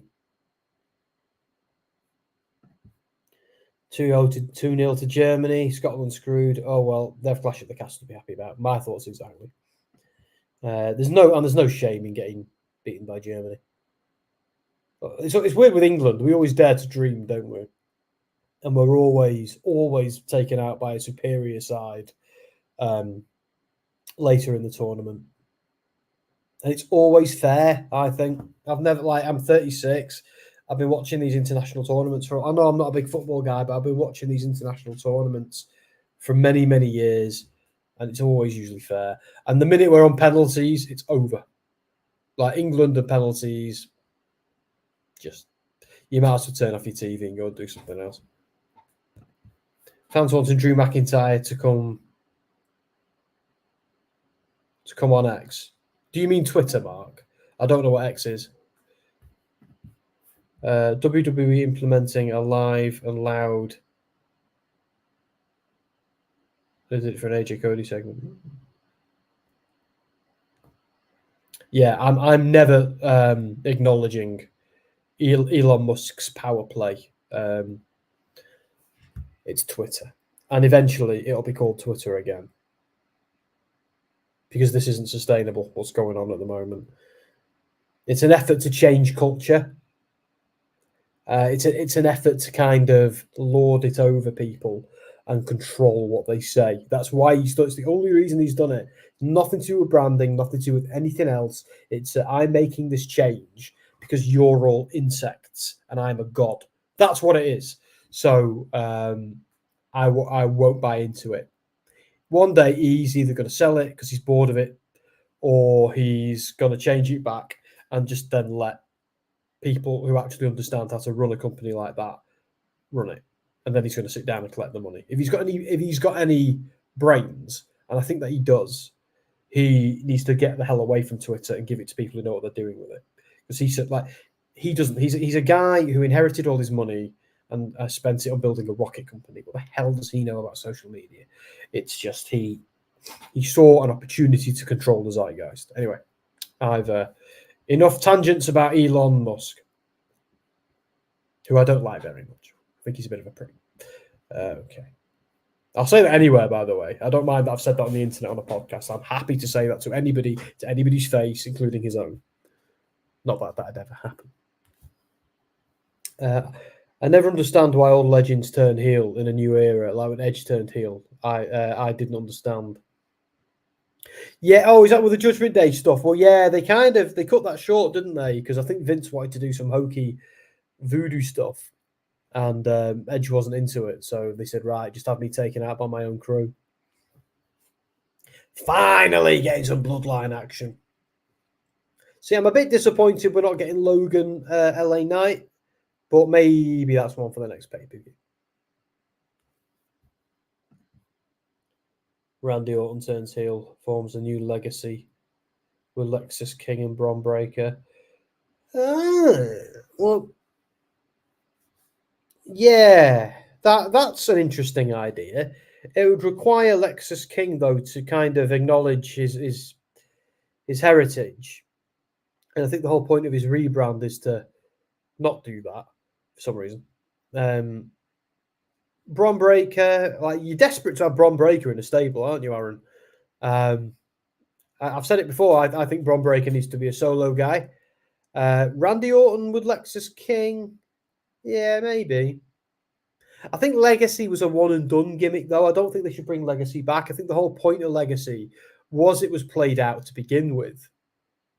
If that makes any sense, I feel like Legacy was created to fail, with Randy turning on the young guys.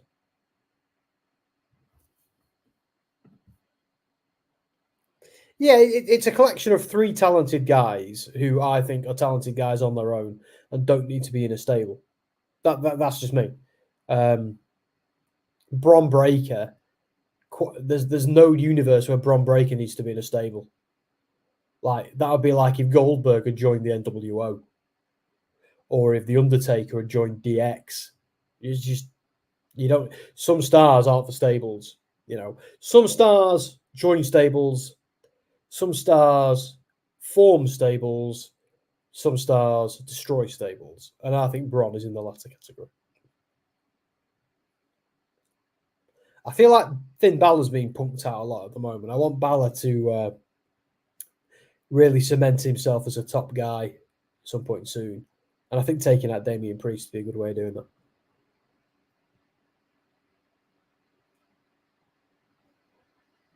So many commercials. Undertaker telling people to suck it would be comedy gold, though. So that's the sort of thing he can do now. Like, I really respect the Undertaker for his commitment to kayfabe over the years, because it's okay for him now in 2024 to start coming out and showing a little bit more of who he is and discussing his opinions. And it looks like he's got a lot built up that he's wanted to say, but his commitment to the show and his character is very admirable. That he didn't, because he could have made a Twitter account years ago. He could have gone and done interviews years ago. He could have made a lot of money. He could have become a really big celebrity. But the fact that he's, there's Glasgow full of rain clouds. But the fact that he didn't do that, is that Glasgow? Yeah. Is it? No.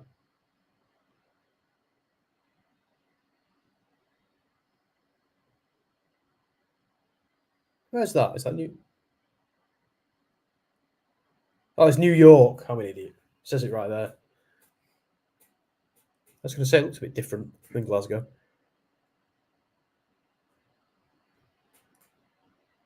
Oh. Who's this?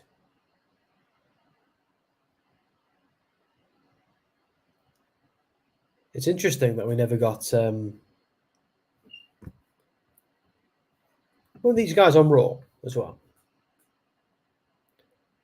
Of course, they're Scottish. They need to be here. They are both brilliant. I've always wondered as well why, let's call it Alba Fire because that's her name. Alba Fire's husband hasn't, or partner at least, long-term partner, hasn't been grabbed by NXT or whatever. You know, Stevie Boy. He's great. I don't know if he just isn't the right fit or something, but I've always thought, like, he's been in Progress, he's been in ICW a lot, and never really gone elsewhere. And I don't get why, because he's a big star. Like, his missus is now in WWE, and quite rightly.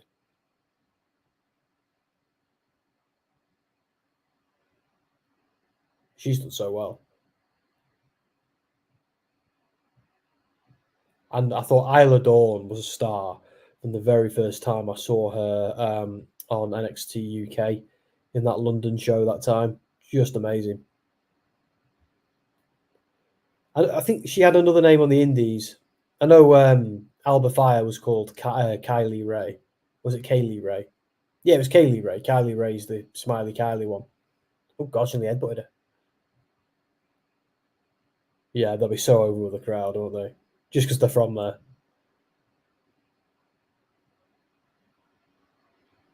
That'll be good. See, I think the champs might retain. I don't know, though. I don't know. Shayna and Zoe Stark are brilliant. Here, the Intercontinental Championship. I'm glad that's on the line. Sammy and Chad. This will be good. And we know the Alpha Academy will be out there with Gable.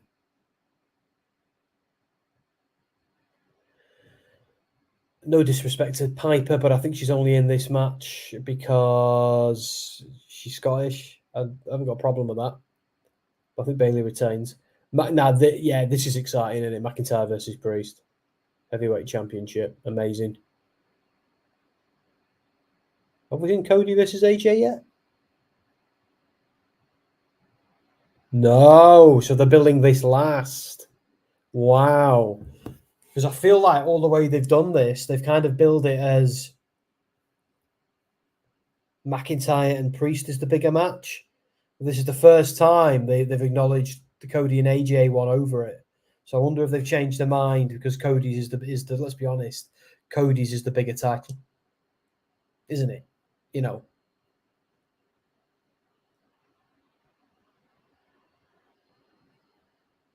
Solo is here. Spitting water everywhere. Everyone's been watching old Triple H WrestleMania matches, haven't they?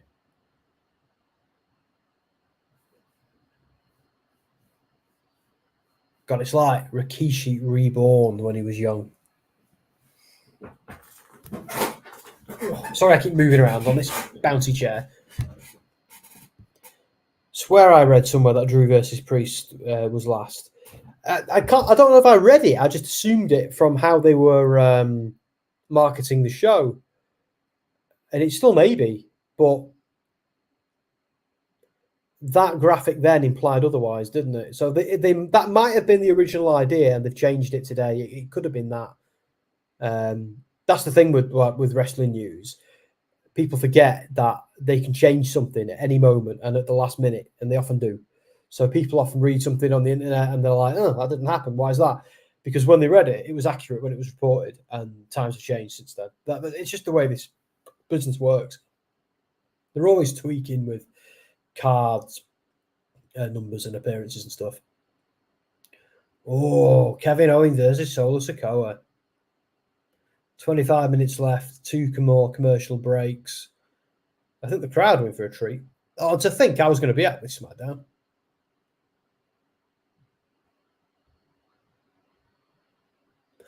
But it's been a go-home show, hasn't it? Do you know what I mean by that? I don't just mean like it's literally been a go-home show. Obviously it has. But I mean, there's a style now to WWE go-home shows. And I'm not really feeling it. They often feel a little bit flat to me. I thought Raw was great this week, and I think this is a great main event, but have we not seen it a few times before? I don't know. It's a perfectly fine SmackDown main event. And Kevin wants to kill Solo right now. Kevin Owens is brilliant. Go on. Oh, no. Got out of dodge. Oof, flipping heck.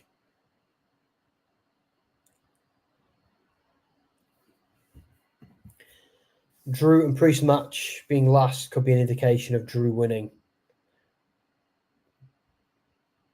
They would want to end the show on that note. Yeah, I think they would. Even with Drew being a heel, let's be honest, the Glasgow crowd are going to go absolutely ape for McIntyre. Grace has been teasing the open challenges. Natty. See, look, I love Natalya. She's amazing. You know, she's one of the best female wrestlers in the entire world. But, I don't know. I feel like I've seen everything there is to see, unless there's a good story there. I'd be way more interested in Tatum Paxley. I'd be way more interested in, an up-and-comer. That's just me. It sounds quite disrespectful, but it's just where I am. Norma, did the last time And we ended up getting Fury singing at the end. Oh, yeah. Yeah, but the difference is, if McIntyre wins this one, it'll be a very different vibe. Will Bo Dallas bring back the Nexus? I think there's more chance of me becoming King of Egypt at the end of this weekend.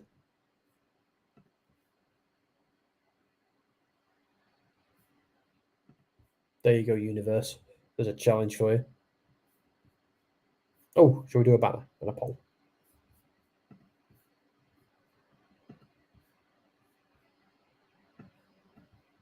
Oh, that one was 50%. No way, that never happens. That was crazy. You're all very indecisive this evening.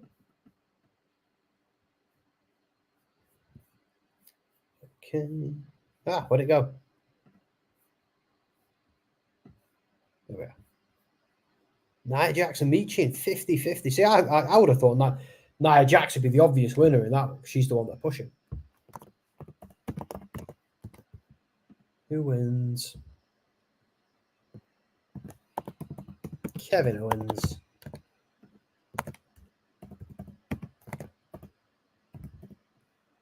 Solo Sikoa.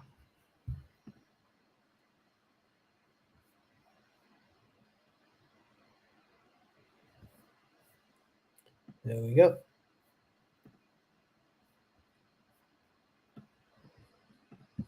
Will Matt Hardy come back? I think there is a possibility that Matt Hardy will come back. Yeah. Currently working with TNA. I don't think we're seeing him in AEW again anytime soon. But I think if Hardy himself has said recently that he'd like to end his career in WWE. So I think that, and especially at the moment, let's not forget, because Mark is saying Jeff's TNA bound too. But let's not forget there's currently a working relationship between WWE and TNA. So if someone's in TNA right now, there's a lot of goodwill, and we might see people.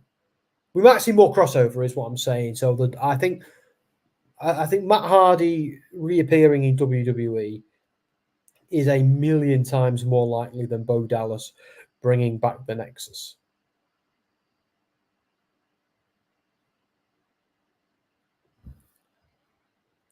You know, when they've invested so heavily in the Uncle Howdy story for the past few months.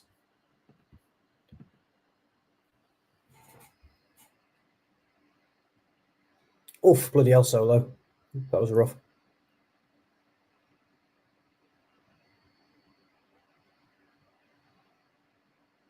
I am hoping I get a lot of wrestling in this weekend. I've been putting in a lot of hours into a project I'm working on it, and it's as enjoyable as it is. I do need to take a step back sometimes and know it's okay to go to the gym, or it's okay to do something else.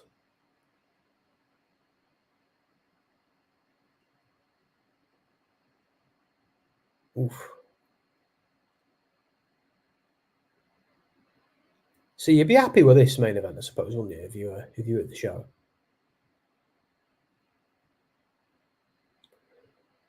I'm enjoying Aaron's questions, though, I must say. Like, Bo Dallas bringing back the Nexus is, you could sit me in a cave for 1,000 years and have me come up with scenarios, and I don't think that'd be one I'd ever come up with. Like, will Disco Inferno bring back the Brothers of Destruction? I'm sorry I said his name. I'm very sorry. And I'm sorry I said his name within the connected to the Brothers of Destruction. Undertaker, Kane, and I'm even going to apologise, Daniel Bryan. I'm really, really sorry for, putting you within verbal connection of that figure. I am sorry. Drew McIntyre is the only person from Glasgow, Scotland, tomorrow at Clash at the Castle. More chance of Kurt Angle. More chance of Kurt Angle getting his hair back than the Nexus coming back. Yeah.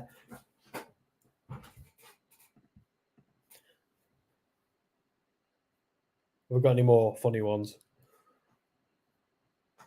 More chance of CM Punk going to AEW. Oh dear. More chance of Vince McMahon being revealed to be the mastermind behind the QR codes. Oh, come on, guys, top them.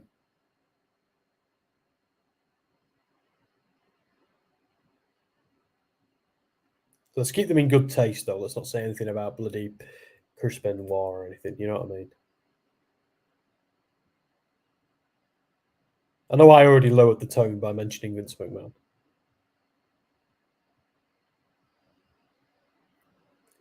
God, Kevin is battering Solo, isn't he?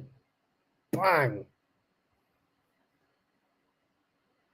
And that, like, if you are two big dudes like them, like, a match like this must be so fun. Because you both know, like, you're going to have to work quite stiff. And you're both going to be sore as hell after it, but there's no other way to do it, is there?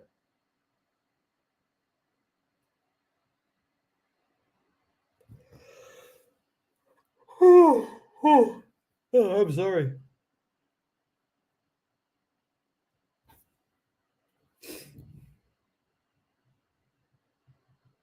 I can hear a cat on the roof. Here we go.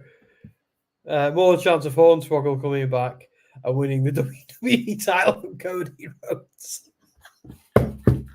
So if this was 10 years ago, that'd be a legit thing I'd be worried about right now. Oh, dear. Oh. Yeah, there's more chance of Jason Jordan really being Kurt Angle's son. Sorry, Aaron. I feel like we're doing all this at your expense. We're not. We're just coming up with stupid scenarios.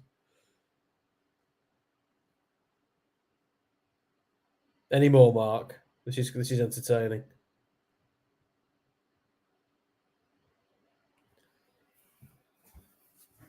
The more audacious, the better.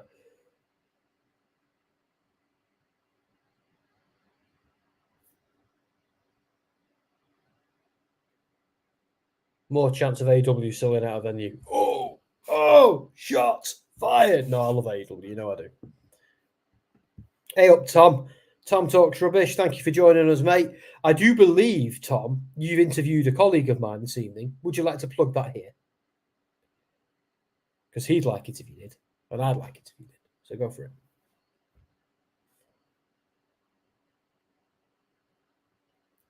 And thank you for interviewing me a couple of times as well. It's been nice. I feel like every time you've interviewed me, Tom, you've interviewed a different version of me, which has been pretty nice. The first me you interviewed was the very professional, straight-laced me. And by the time you interviewed me that third time, I was a reprobate you see before you.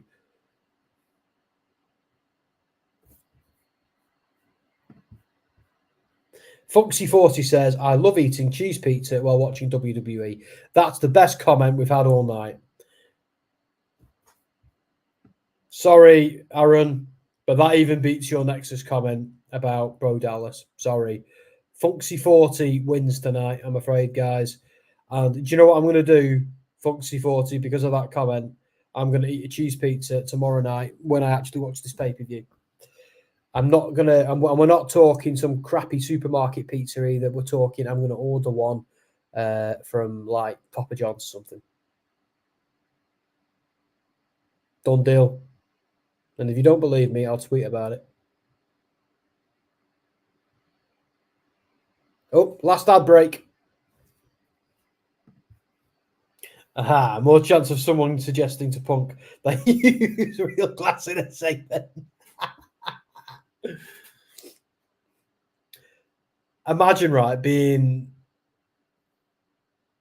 like a service worker and you're on the receiving end of a CM Punk complaint. Imagine that. Because you know he's that guy who sends back his steak. Do you know what I mean? Like, you know he's that guy. He's the male version. Like, again, great wrestler. Love him in the ring. Would not want to go out for a drink with him.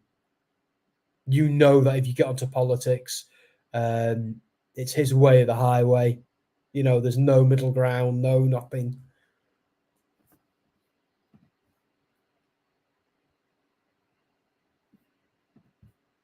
Yep, the lovely day. The lovely Dan, you mean? Dan Hargreaves. It's been a lovely day too, of course.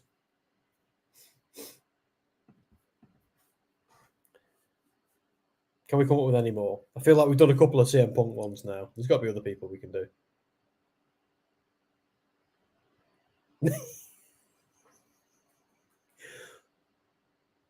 Oh dear.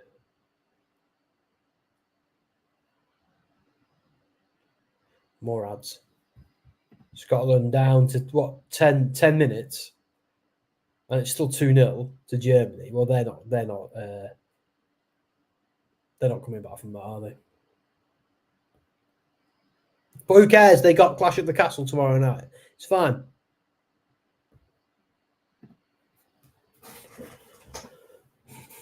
Oh, these ads are so repetitive, WWE. Why'd you make me do it? My ideal wrestling show, right? There's no ads. There's no progressive match flow. And they don't advertise the same upcoming pay-per-view 6 times in the episode. SmackDown would be 3-0 now, lol. Yeah, so it would be down to about an hour, wouldn't it? SmackDown would be an hour without all that, wouldn't it? Easy. A nice bite-sized hour of TV. But like watching an episode of Rampage or Ring of Honor. Saying that, when you watch Rampage, I imagine you guys have got ads in it. If I watch it on Fight, it doesn't.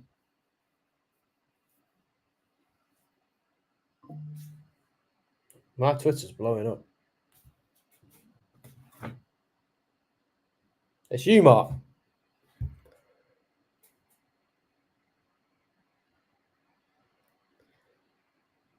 I know Andy is doing a stream in an hour and a half, but I'm not going to lie to you guys. It's the Sandman is coming. Oh, what happened there? Did I miss it? I think I was too busy reading your tweet. Oh, is it some kind of Uncle Howdy thing? Is that what you sent me on Twitter? Oh, right, I see. Okay.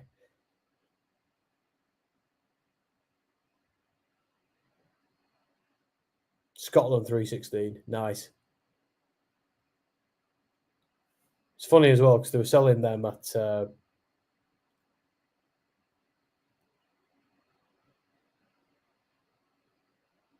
Cardiff 316 shirts in Cardiff, and London 316 shirts in London, funnily enough. What is it? What is what?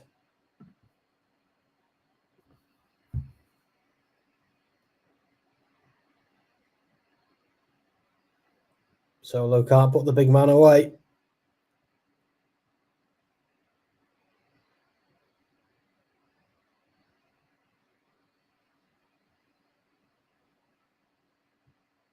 Bang! Super kick.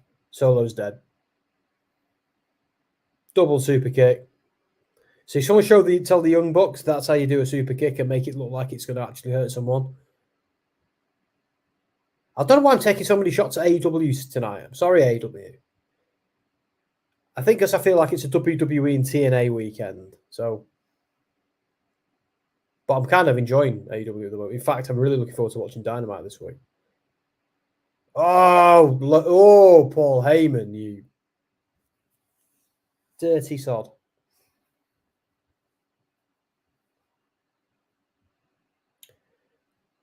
Do you know one of the main reasons I'm frustrated I'm not in Glasgow? I won't be able to get the t-shirt. I might have to just buy one. Anyway. Oh, Paul. That's the wrong man to antagonise. Have you noticed no one ever destroys? Oh, I spoke too soon.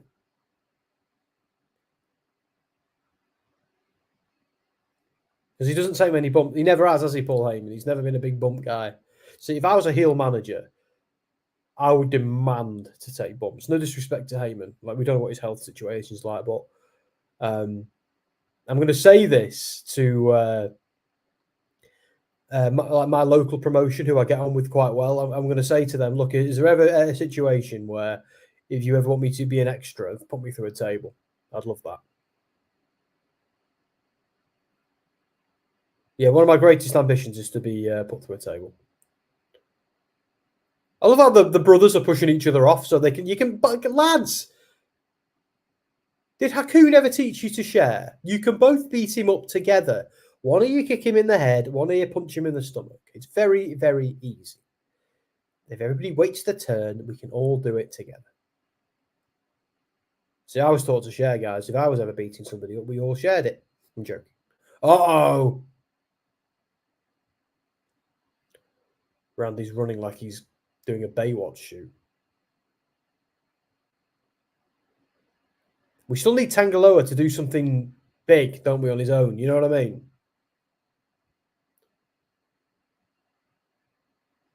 Randy, tell the crowd to move. Bang! Oh, solo. Oh, yeah, sorry, before we talk about things I want to see happen at Clash at the Castle. See, I also think we need to see either the introduction of, I think it might be a little bit early for Hikuleo. I think they're going to call him Tonga something. Or Jacob Fatu. I feel like everyone's forgotten about Jacob Fatu, and I want to see what's going on with that. One thing I miss about the WCW era is the vanishing of the great manager characters. Heenan, Albano. Yeah, we've got some good ones these days. Well, who is there who could do well? Like Prince Nana's actually an old head, isn't he? He's been in the business a long time. But Nana's great on AW. Would you believe I wasn't a big fan of him until he started doing that dance for Swerve, and now all of a sudden he's completely over with me. I've never been a huge fan of Smart Mark Sterling. Stupidly clever name. But I feel like he was overexposed for a while. He was just like during the pandemic, he was all we ever saw was that guy on the mic at Daly's Place. He's great. But yeah, I think we only really see him on Ring of Honor these days. Leo Rush was a fantastic heel manager for Bobby Lashley. Lashley. Oh, you just wanted to smack him. Who else? There's been some good ones. There's a few good ones in NXT right now. I think Ava Raine might one day be good at it. Obviously, Mr. Stone. Stokely Hathaway is superb. But I always thought he was better in Evolve than he ever was in NXT or AEW. Don't know why that is. And the show has gone off there, guys. So that's me closing it down. There we go. So yeah, that was a go home show, wasn't it? Really, it was a go home show. Orton Pop was loud. Yeah, Randy Orton in Glasgow. They're going to love him. So yeah, it was exactly what I'd kind of expect it to be. It was a good show. It was fun. Glad I didn't spend hundreds of pounds on it. I must say. But yeah, I think now it's a case of let's look forward to what's going to happen this weekend. I think Andy's got a stream coming up later. I'm a little bit too tired to be on it. I want to go and crawl into bed. That's what's wrong with me this week.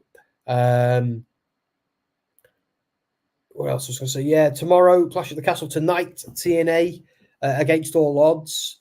Matt Hardy going up against Moose. Who knows, bud? He might bring back the Nexus. But we'll see. Good wrestling weekend. Lots to look forward to. I actually think this will be a really significant pay-per-view. I don't think we'll see much in the way of title changes. But I think there'll be some moments. I think there'll be some good moments. So I'm excited. And let's be honest, the Uncle Howdy stuff is now down to days before there's a payoff. So that's exciting.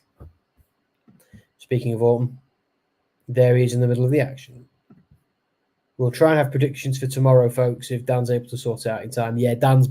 it's been a weird week, guys. We've all of us individually have been really busy with our own individual projects and careers, because believe it or not, every single one of us does, you know, a pretty high pressure job. And we're all in business and media as well. So it's this side you see of us is our fun side, but you know, even me, I do.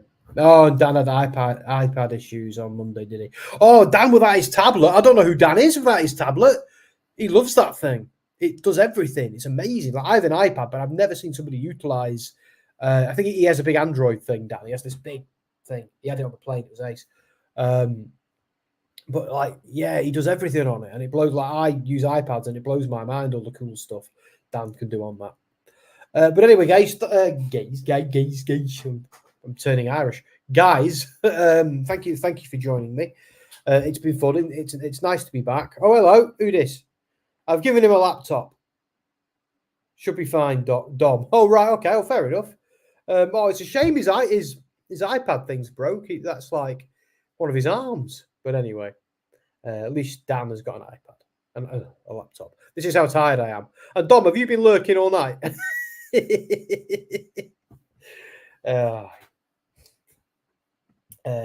my PS5 in the post, then. Well, joking.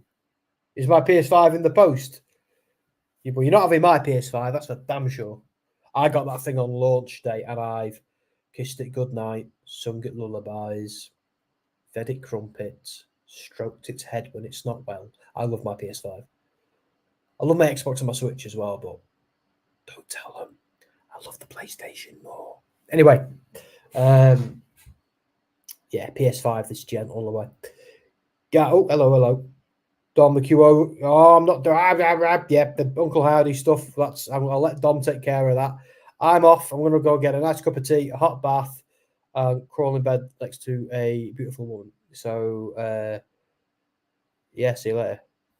Let's see who's going to play us out. So, who we got? We had Big E coming in, didn't we? So, who are we going to have going out? Who should it be? See, I don't like using AW guys for WWE shows and vice versa. So, go on then.